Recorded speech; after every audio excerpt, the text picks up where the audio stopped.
improvisation is a part of success, and in that light, we're going to kick off without Shane Feldman for now. He's on his way. I think the hill is probably giving him some trouble as he makes his way up to here. I think this is kind of like Hotel California, right? You can get up here, but then you can really never leave, because why would you ever want to walk back up and down, right? You kind of get locked in. I like that. It's helped keep the room full. So we're going to have a panel discussion about branding, which is something that you could speak about at least in 15 seconds or in other conferences for days. We're going to try to do it in 40 minutes and keep it as compact as possible. We've got 3 people, 2 people for the moment, and a third who will be rushed up and mic'd up as soon as he gets here to discuss some of these issues, one of which is Heimo, who was with us earlier today. I'd like to welcome Heimo to the stage. Heimo, sit here. Okay. Yeah, you guys should take the prime seats because the TV blocks a little bit here. Heimo's the founder of Kraftwerk, as you guys know, if you were here before.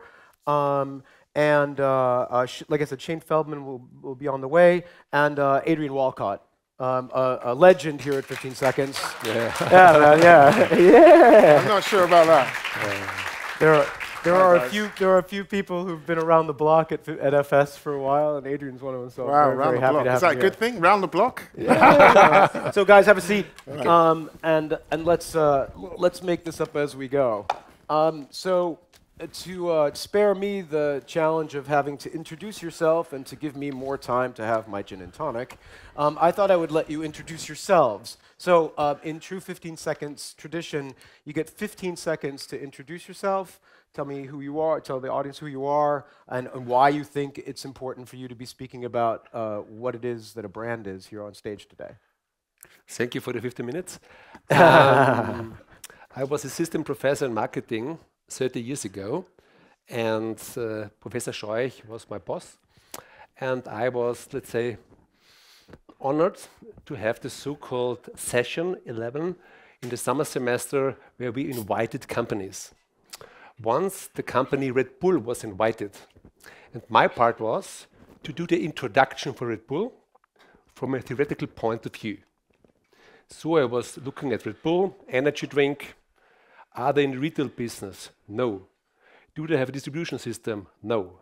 Do they have a strong brand at this very moment? No. Do they have a strong brand in the sense of the future? No.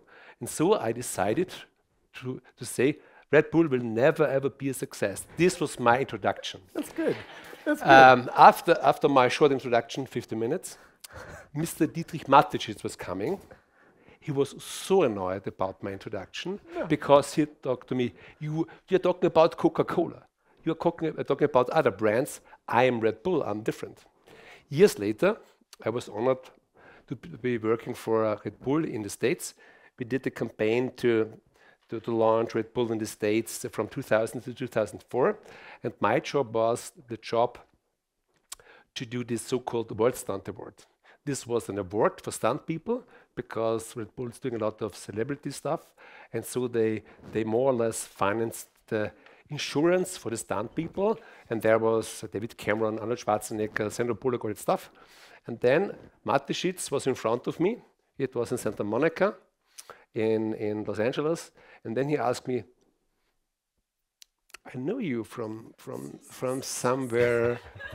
Are you this idiot from the university telling me this story about branding?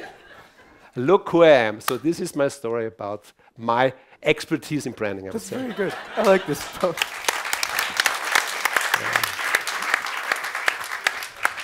Ladies and gentlemen, Shane Feldman. Thank you. Good to meet you. So sorry I'm late. Welcome aboard. Thank you very much. Thank you. Have a seat. Sure. You made it. I did. Sorry, but yeah. It's all good. It happens, you know? There are lots of things happening.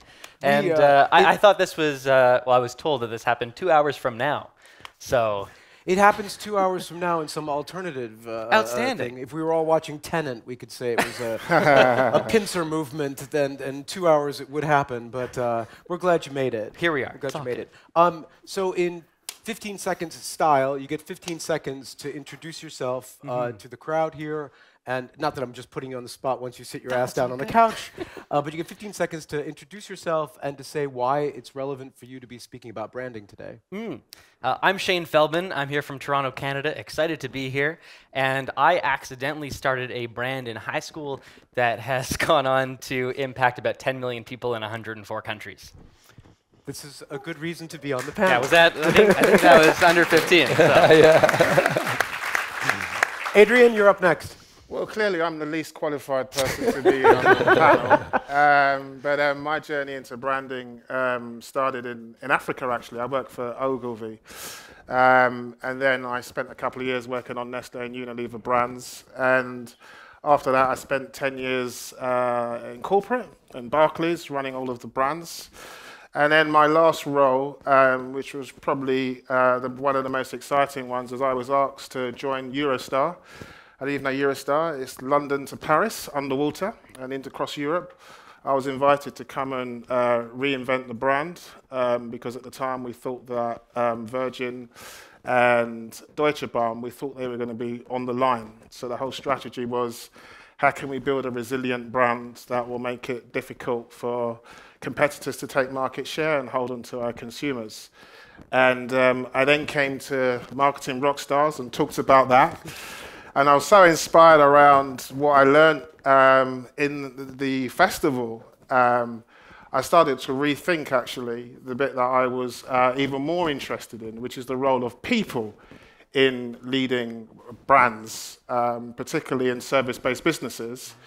And then I jumped out of my career and built a startup, which is all focused on how do we drive the culture of businesses so that brands could be more profitable and offer greater productivity. I think that was 15 seconds, right? It was 15 seconds, and as he started off, he's the least qualified to be speaking about brands here. It's good. The modesty gets you everywhere.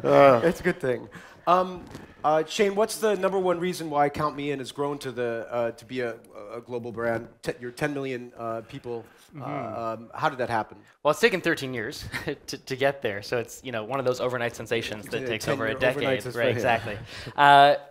Looking back, the turning point for us would have been 2015.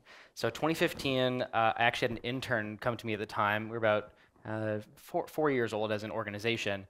And they suggested that we take this annual event that we've been touring around promoting social entrepreneurship and leadership to high school and college students, and we move it into one large venue and stream it live. So it's called a virtual event, which in 2015 was not ubiquitous, and I had to be explained to what it actually was. And so we ended up producing one of the first virtual events in existence back in 2015, and that made the event more accessible, inclusive. We thought that the big goal was maybe a few thousand people from around the world would tune in and take part, and we had about 3 million people take part in that first one. Can you tell people, if you, anyone here heard of Count Me In or used Count Me In before? So you're outside your target. Kids might. Yeah. Can you give a quick explanation of what it is, just so we get a better idea? Of course. Count Me In is a social entrepreneurship incubator. So what that means basically is we have all kinds of curriculum in schools used around the world, programming, speaking tours that are all about inspiring the next generation of community-minded leaders and entrepreneurs. Thank you. This is for all three of you, and I'll let you decide who answers first. But why do brands matter? I know it's a big question, but let me try to ground it in a little more meaning. I've stopped buying Energizer batteries. I've stopped buying Duracell batteries. I don't give a fuck about either of those two brands actually anymore. They used to mean something to me, but actually Amazon and their generic products are definitely just as good. They're not really branded, I guess. Maybe it's a leading question if there ever was one. But why does it matter if something that used to stand for something doesn't stand for something anymore? Why is that the case? All right, let me go then. Since I'm the least qualified. Yeah, exactly. Well, I think brands only matter if they stay relevant, right? So listen, I'm quite simple in my approach, right? A brand is there to be relevant and meaningful for its audience, and it's there to be different from its competitors. And if you can occupy the space in consumers' minds, using those kind of variables, then you'll always stay relevant. So brands that matter are the ones who have managed to do that. And that relevance could be around creativity and message. It could also be in channel and all those kinds of things. So I think to my mind, it's very simple. If you get that right, you will matter because you'll stay relevant. If you get those variables wrong, you start to see they decline, and you get to a point where someone can sit on the stage and say, I don't give a fuck about Energizer or Duracell. That's how you do it. It's fine. Anyone else? Well, I would say, like, adding to the relevancy, Duracell and Energizer have lost their relevance, at least for you, because there's lack of emotion, right? There's no emotional connection that you have to that entity. Value proposition. Because why would you? Right, yeah, sure. Yeah. So when I think about brands that matter, I think about the ones that have forged an emotional connection with me as a consumer, or with consumers in general. You know, we can think about the easy ones like Disney, who pry on creating happiness for us. And so they literally find their way and architect their way into our hearts. But then there are brands like Starbucks. And like, no one in this room goes to Starbucks to spend $7 on burned water. But we go to Starbucks to spend $7 to have our name written on a cup. Exactly. Right? We do, but seriously, because there's that emotional connection. The wrong name. The sense of community. But it matters, right? Because they're showing that they're part of the community, right? Same way they wear their name tags. You know, they're really Coffee's trying ready, to Heimo. Okay. No, but I think if you talk about brands, if you talk about brand, you have to think about Picasso.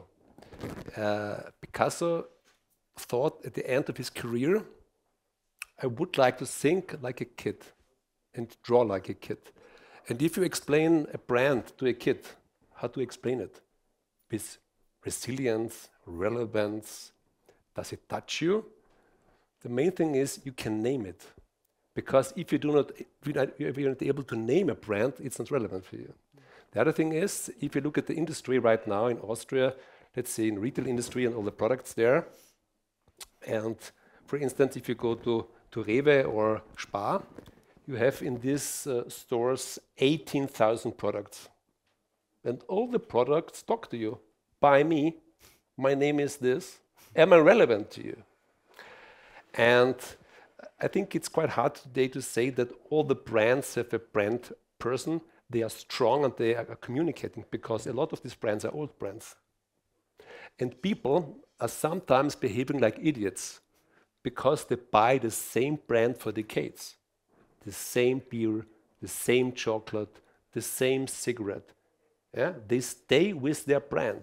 And it's really interesting. So if you do this survey about branding, you see that the brand is becoming older and the consumers are becoming older buying the brand. And so there's often a funny story on Facebook. If you ask the person, name me a product when you were young, and you can give the brand an age, how old the brand is. And about the new generations, it's very important to touch them, to reach them, because we have a big shift in the media consumption. And then it's very important, how can we do the branding in the digital field? And this is not that easy. And I know only 15 seconds answers are allowed, so I'm disqualified for this answer. First one. It's no, okay. But theoretically speaking, if you look at the books now from Kotler and all that stuff, and if you talk about branding, I think that we have to rewrite these books right now. I don't know if you agree, but I think the stuff I have studied for 30 years and I have more or less delivered to my students years ago, they are wrong messages right now. It's a good segue, actually, about rewriting the books. Yeah. Who gets to rewrite them? What role does community or the consumer play in the definition of what a brand is or becomes? Like, if Kotler's marketing books are being rewritten, like I studied at Wharton, and they should be, then who gets to write them? Is it the brand director? Is it the company itself? What role does the consumer or the surrounding community play in building a brand these days? You're nodding. I see the brand director not as the director as much as a guide right now, right? I think it's their job to be the conduit of the community, the consumers and potential consumers, and then with their expertise to funnel that into a very specialized channel to make use of the grassroots information, right? I don't want to put you on the spot because I know you've probably taken that into account for your own, but can you point to any, and I'll let the other guys think about it in the meantime, can you think of any other brands that are doing that now? Spotify is doing an excellent job at that in terms of being a guide. Being a guide and building trust, I'd say too. One of the ways they're doing it quite brilliantly from a grassroots standpoint is the feature that was actually a suggested feature from their audience is the songs you'd like, songs we think you might like. But what the branding team did was they didn't just create this open playlist of songs that are related to songs you liked. They were sneaky. They snuck in 2 or 3 songs that they know you've listened to and you've liked, so that you listen to it, they're like, oh, that song's there, so they know me, so I'm going to trust that all the other ones here I'm going to probably like too, right? So that's what I mean, being the guide, but we need to make sure we're opening the floor to our consumers and listening more I like than leading. that. Adrian, you have anything to add?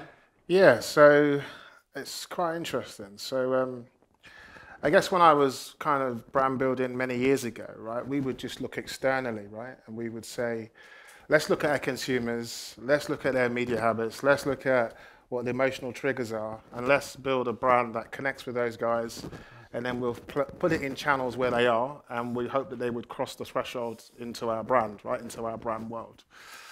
And we used to do that for years. And when I used to work in the kind of financial services space, that's what we did. And then we used to have 20,000 people and 2,000 branches who were delivering these brand interactions every day. And it just used to think, well, how can you build a brand and not really include those people in it? Because they are delivering the service. And actually, what I felt is actually there's a real opportunity that you can get a real leaky bucket, right? Where you can tell a really great story around who you are in terms of a reputation, but your people don't deliver on it. And which leads to poor customer satisfaction. And then when you look at the advent of social media, your brands can be killed in an instant. So I actually think that, particularly in the service-based businesses, I believe the colleagues are the fundamental, crucial part of that community. So you need to really understand what their drivers are and find out how you can engage them. And I think if you can engage them, they deliver a better quality conversations, which normally lead to more quantity, which drives greater revenue and greater satisfaction. So I kind of feel like if you're in a service-based business, don't underestimate the power of the people that are responsible delivering that brand every day. Yeah, they're the ones that that personify it, right? They're the ones that actually bring it home. They're the closest touch point that you have. Yeah. Right? But it's hard to do, right? I know the world's changed, and I'm less in this world, to be honest, anymore. But what I used to find when I used to work at the big global agencies doing this work is it's very easy to focus on the consumer. It's very easy to look at local trends, and it's very cool to build something very sexy and get it out there and win awards. But actually, you know, in a service-based business, if you don't capture the hearts and minds of the people, it can fall over. So it's a real banana skin that I'd encourage you to think about if you're building service-based brands. Like the Shane's bit, your point about Spotify, I thought it was great. It got me to think. 2 weeks ago, my 12-year-old came to me and said, "Dad, had you heard about Spotify Blend? Have any of you heard about Spotify Blend? It's a product that lets you match yourself up with one of your friends that you have on Spotify, and it creates a playlist based on both your likes. Yeah. So it takes songs that you might have in common and then adds ones that are kind of around it. Brilliant. And it's a sharing experience between myself and my daughter that I didn't have that was actually facilitated by a brand and gives me more brand satisfaction as a result and makes me more brand loyal. Because I figured they helped me build a small connection with my daughter so that the next time we sit in the car and DJ, it's thanks to them. Mm-hmm. And that as a service, as something that you get, is very, very special because it's actually not just for me, it's transcending generations at the same time and has a lot of value. I talked to Eck years ago about this, when just a mini anecdote. When I met Daniel Eck in 2007, I think it was 7, 97, no 7, yeah. He said that he wasn't building Spotify to topple or to beat Apple Music. He was doing it to kill the pirates. It was all about Napster and the illegal downloads. And he says, as long as I make a service that people love more and is easier than downloading illegal MP3 files to your phone, I don't care about Apple. They're not my competition. I just want this thing. And understanding that that needed to be his product and that needed to be his brand, I think was a really, really clever insight. There's a purpose to that little story, and it's a bridge to the next question, which is about product utility in comparison to what the brand means. Years ago, Nike Plus set an example for how the product is the brand, or vice versa, where utility becomes that thing. I wonder if Tesla is in that sphere, whether or not it's that because of how good the product is that actually transcends what a brand is or might mean. So the question is that still true? Is this idea that the brand and the marketing and the product are so intertwined that those things combine to make the way you feel about a brand, or is that bullshit and outdated? Well, I might answer that actually, because it goes back to where I first started my career actually, because so I live in London, by the way, and I tried to get in the creative industry. No one would have me. So I took a couple of suitcases and I just turned up in West Africa, in Ghana. And then I ended up meeting the CEO for Ogilvy Africa, and I managed to persuade him to give me a job, right? So in my first couple of years, I got exposed to working with Nestle and Unilever. And actually, one of the brand problems we had when I was working on Unilever was this brand called Omo. Now, Omo is one of the oldest detergent brands in Africa, and it's like a Persil or whatever. And Ariel were entering the market, and there was some nervousness. And if I understood your question correctly after all of that preamble, right, the problem, the guys that they were saying at Unilever, is that the women in the market, right, were going, I want this Omo, or that Omo, or this Omo. And they were saying, so actually, there was...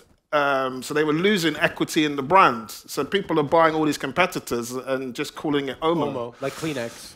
Yeah. And there was a huge worry for them. So it's funny how these things kind of come full circle, because they were talking about Tesla today, and I'm talking about, this is in 1998 I'm talking about. And our whole brief, therefore, was to say, how do you remedy that? And it comes back to the point that you made. How do you build emotional connection to Omo again? How can you relaunch it to connect, to own a space so that actually it has some distinction and not felt like a utility? So I think that was a 15-second answer to say, like, I completely agree with your point. Heimo, is there Adrian mentioned the word relaunch. Can you think of a brand that's had a successful reinvigoration or complete relaunch in the last 5-10 years? Let's say in the last 5 years, given the digital transformation and strategies necessary to accomplish something special today?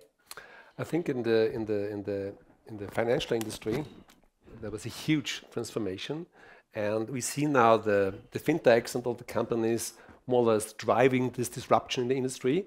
And I would say it's your name now, it's George. In Austria, yeah, they pay me royalties for that. Exactly. So this is the reason for saying it. And it was really interesting that Erste Bank was the first bank thinking about the convenience of having a service and not this complex system with the form. It was intuitive, it was playly, it was really cool. And I would say that George was, for me, the first disruption in this field. But to come back to this, to the story of the brand and to the brand experience and to the brand emotions, for me it's really interesting that if you look at the brand books from a big brand, for instance, Red Bull, and you read the vision and the mission and all that stuff, you compare it with the competitors, and if you read it, you think it's the same company. They have all the same vision and mission. Yeah? No distinction in between. And then if you go to the market, what you made the point out, with Omo, the people name the product for a service for the brand itself. And for me, it's a big thing that the consumer has the power to make the brand bigger, to connect with the brand, to share the brand with the service. And the service that you have mentioned with the playlist, this is, I think, in the digital world, a really asset that you don't have to promote the product. They promote the product, and the service is promoting the product itself. They are sharing it, they are connecting. The playlist is a good example. The other thing is that if you look at the brand policy of big companies, they want to have control. Now, I think we are in a second phase of this brand thing. We give the brand to the people and they play with the brand. They enjoy the brand. They connect with the brand. They have emotions with the brand and they tell their stories. The worst thing I ever see is on social media if big brands try to be a good storyteller. The only good storyteller of a brand is the happy consumer, because he has true feelings about the brand. He expresses his feelings, and this is more worth than to tell stories with the ad industry. Take a comment and a Gegensatz, just for the hell of it. How many people here are Erste Bank customers? And of those, keep your hands up, please. Yeah. And of those people, keep your hands up if George has significantly or had some form of impact on the way you think about their brand. Put your hands down if that's not true.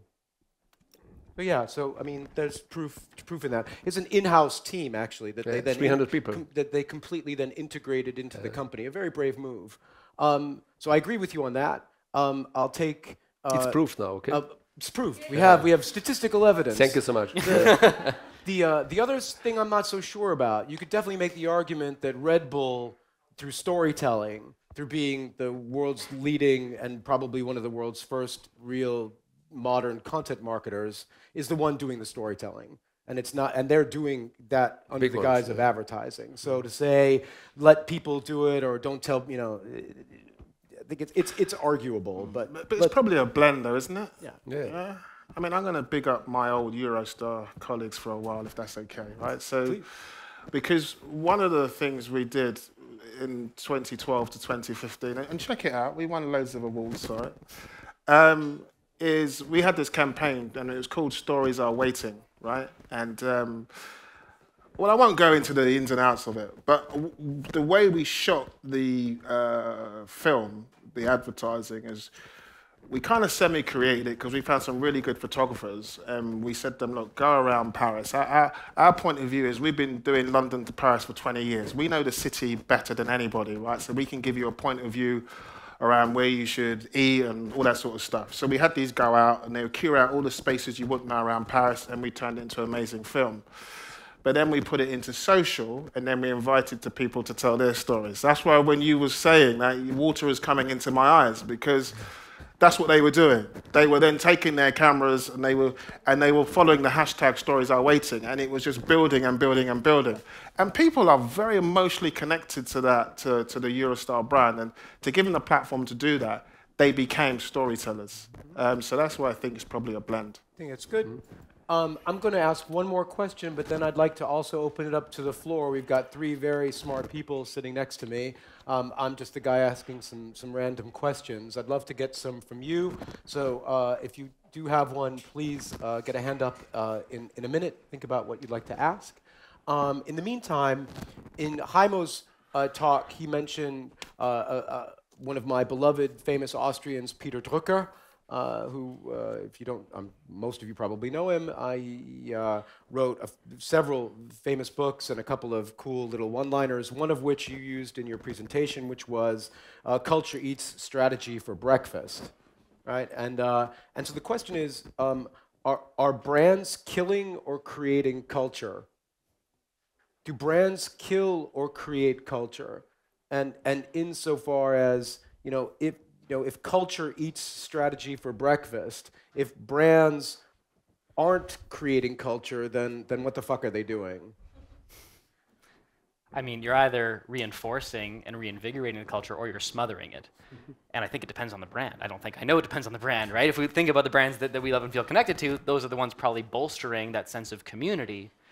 And then there are the ones that are very top-down, more traditional, more archaic, the ones that may not exist in 10 or 2 years. Yeah. So when I think about brands today and the ones that are going to make it through and are making it through and at scale, they're the ones that see community as the branding strategy. And that is harmonious with culture. I like that. Really good, really good. Yeah. Additions to that? I can only support it. I mean, how many of you have children that are under the age of 15? Anyone? I mean, it's a young crowd, so you'll get there someday. In the meantime, the conversations that I have with my daughters and the way that they laugh at the vast majority of brand bullshit that they see when they watch the vast majority of insurance, banking, and other kind of generic monolithic advertising and say they either see a billboard or a TV spot. They don't see very many of them because they don't watch too much TV, but an interstitial or a pre-roll on YouTube or something like this, they laugh and they say, "Daddy, what's that supposed to mean?" And not that I'm being incredibly critical and that I'm an agency and probably doing myself no good here, but glaube an dich. They've asked me literally, what the hell are they? Believe in myself, it's a bank. They believe in myself so that I give them my money. That's what she's asking me, and she's 12. So the question is, if that's the mindset at that age, then where does that, Glaube an dich means believe in yourself. It's a statement and a large campaign.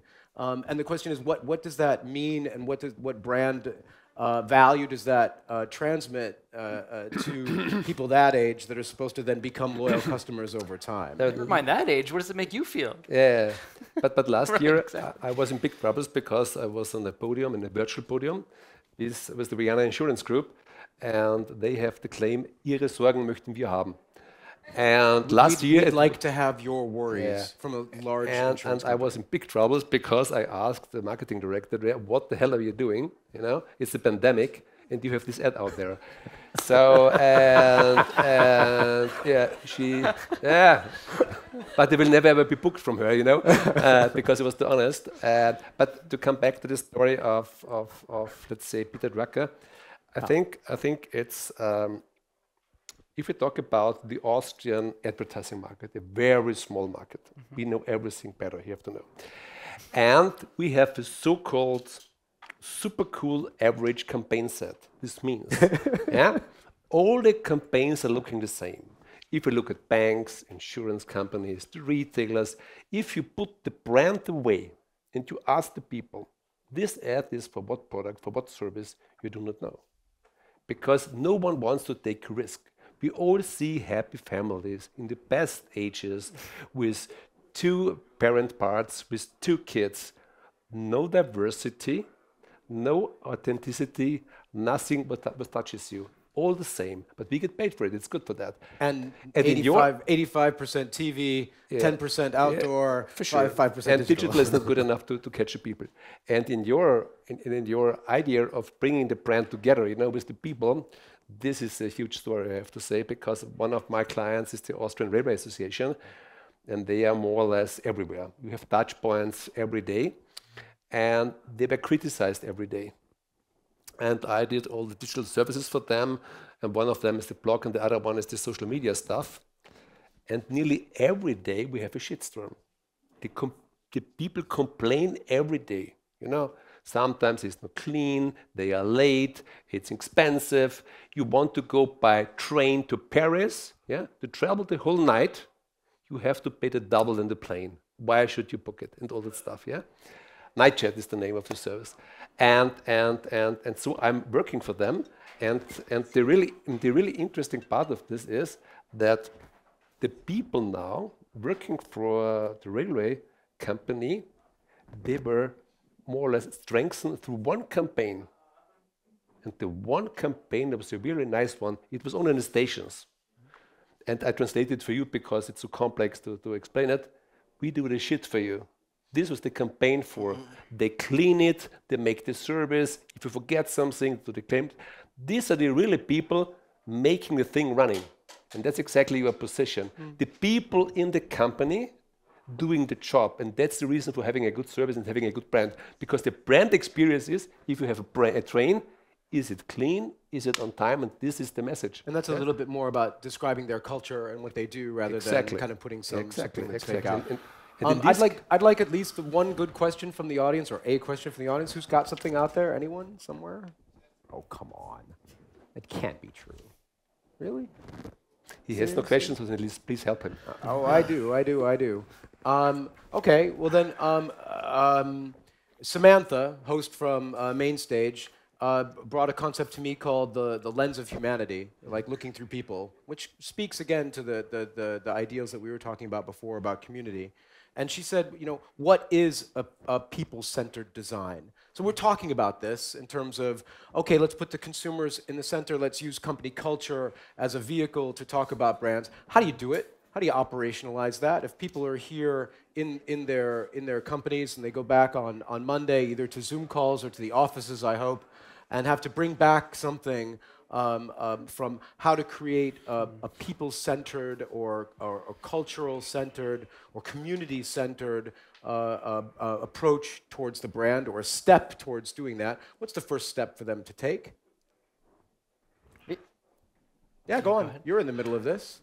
No, please. I was going to say, I think sometimes, perhaps often, some of the most complex questions or problems really call for these simplest solutions. So I can't help but think, especially with the age of this audience, I'm thinking about going on a first date with someone, right? Do you like research for hours on end preparing? No, you go and your intention is to learn about the person that you're going out with. Even if it's platonic, you know, a new colleague you want to get to know better. Similarly, when we're thinking about brands and the relevancy of those are brands that are thinking, okay, how do I make myself more relatable to the people that I'm trying to sell with, who I'm trying to welcome into my community?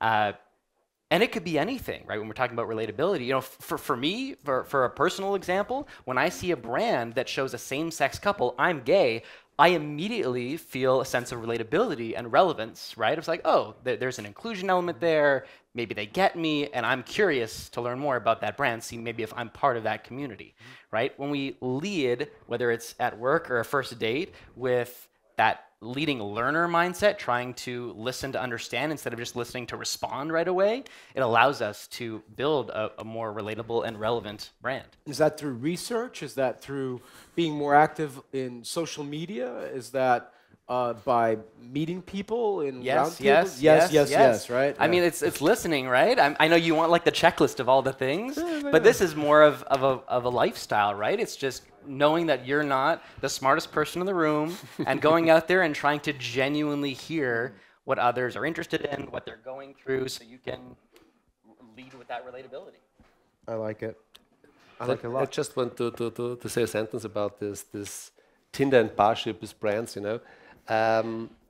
Last year, it was the pandemic, and some of my colleagues are single, you know. And it was really hard for them because they were sitting at home office, remote work. It sucks, you know, sitting at home, being alone. You can have all your beloved brands, you will not be happy, I have to tell you. And then I asked them, how do you do this with Tinder and Parship at this very moment? And then they got me because they told me, we take the risk. Yeah. And it's sometimes with the brands it's the same, because if you do not know a brand and you have strong people making a decision, but I have to tell you, if you read carefully the surveys, 80% of the people do not buy what they really want, they buy what they have to buy. Because they are in a community, they're in a peer group, you know. If you're a cool guy with a cool jacket, if I want to join the group, sure, I have to have it, you know. Or if you have Spotify, and you have the blend, I want blend with you, right? Exactly. So I need to get Spotify now. Because shit, I'm only listening to this shit music, and George has the cool playlist, I need it. So this is the thing, yeah? He's right. That's true. That's why I got Spotify. I was an Apple Music guy, and then all my friends wanted to send me their Spotify playlist, so I moved to Spotify. On that note, sorry. I'd like to thank our three panelists for being here. We're going to take a 1-minute break and come with the next one. Thanks, guys. Very much. Thank you.